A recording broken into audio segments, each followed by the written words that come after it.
Bonjour à toutes, bonjour à tous, bienvenue sur Comics Party, j'espère que vous vous portez bien, je suis très heureux de vous retrouver une nouvelle fois aujourd'hui pour une nouvelle émission sur la chaîne.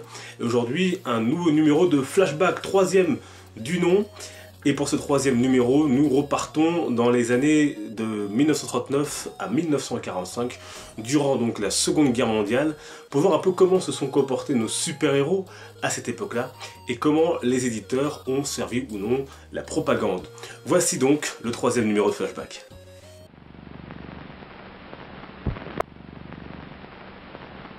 Lors du premier numéro de Flashback, je vous parlais du psychologue Frederick Wertham, grand ennemi des comics, qui avait déclaré qu'Hitler était un débutant au regard de l'industrie des comics quant à l'apprentissage de la violence et du racisme. Et sans revenir sur le fond de cette déclaration, c'est tout de même faire insulte au rôle et à la place qu'a tenu ce média durant la Seconde Guerre mondiale. Car pendant ce conflit, tous les médias du monde entier, radios, journaux, ont été mobilisés pour servir volontairement ou involontairement un camp ou un autre. Comme vous allez le voir dans cette chronique, entre 1939 et 1945, les comics ont entre autres pu servir d'armes de propagande ou idéologique contre le nazisme, mais aussi permis de divertir près d'un Américain sur deux à l'époque et tous les soldats au front. Mieux encore, ils ont parfois donné de l'espoir et du courage à ces derniers.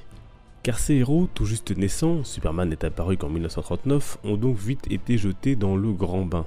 Les créateurs de l'Homme d'Acier, Joe Shuster et Jerry Siegel, étaient tous les deux juifs et ne sont pas restés bien sûr indifférents, comme nous le verrons, devant la propagande nazie antisémite qui souillait l'Europe. De Marvel, Timely Comics à l'époque, à DC Comics, tous les héros ou presque ont contribué à ce qu'on appelle l'effort de guerre. À ce titre, l'armée américaine est devenue à ce moment le plus gros acheteur de comics. Les soldats en raffolaient et étaient littéralement revigorés par les victoires du Captain ou de Superman contre l'ennemi nazi et soviétique. Les comics de ce dernier seront carrément inscrits sur la liste des fournitures prioritaires de la marine. L'espoir, voilà notamment ce qui avait conquis le public de l'époque et qui nourrit encore notre amour des comics aujourd'hui. D'ailleurs, Captain America est lui directement né des tensions naissantes à l'aube des années 40. C'est bien un héros patriotique qui sort de l'imagination de Joe Simon et Jack Kirby. Pas de doute avec son casque ailé arborant un A comme America et son costume et bouclier aux couleurs de la bannière étoilée. Le personnage en lui-même parle à tous les Américains, des plus costauds aux plus faibles.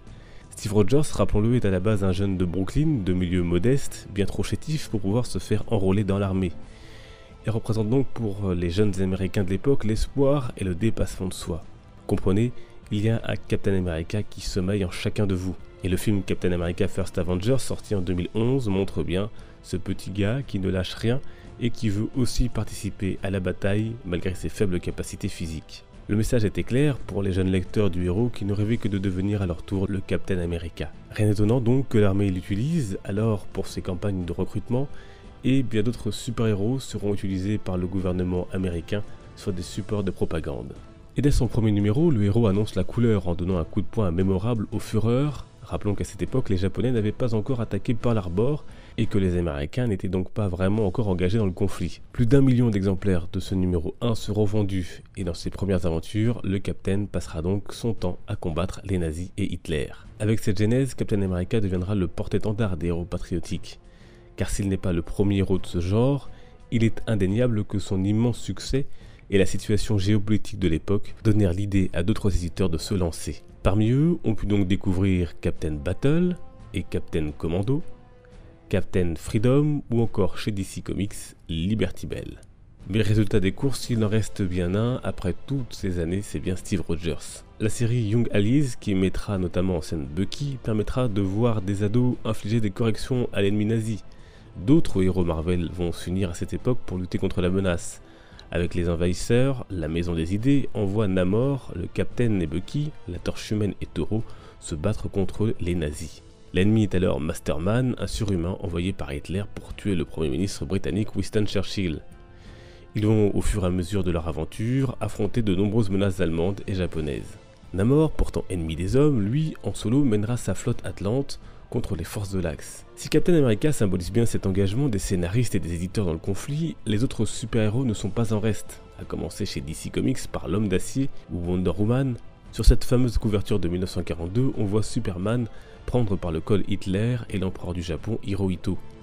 On remarque nettement que l'homme de demain est représenté vaillant, 2 fois plus grand, Les ennemis de l'Amérique, eux, sont ridiculisés et effrayés par la puissance de Superman et au bout du compte des USA.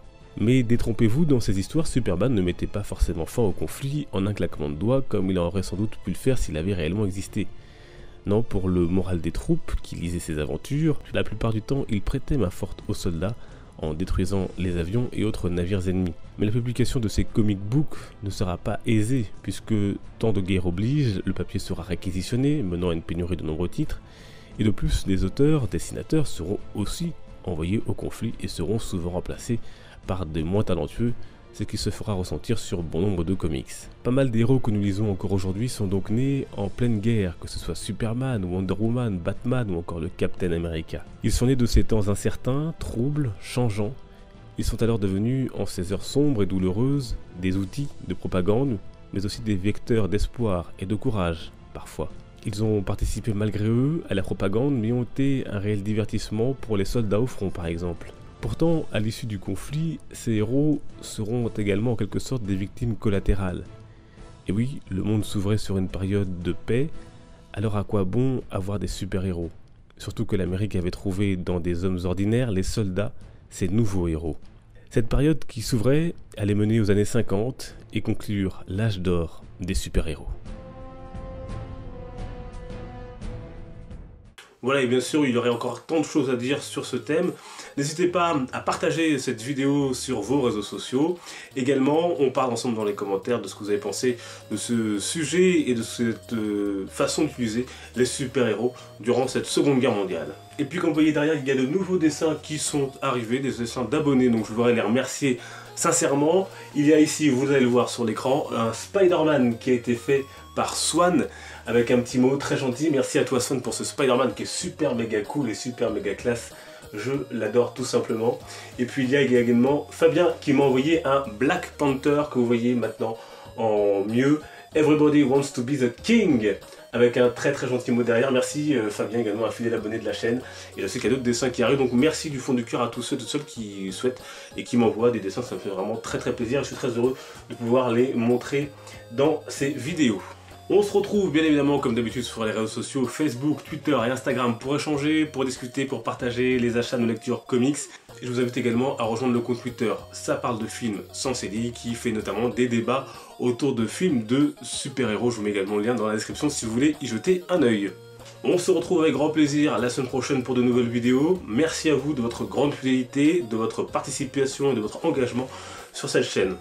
A bientôt donc, et bien sûr, les comics sont une fête. Ciao!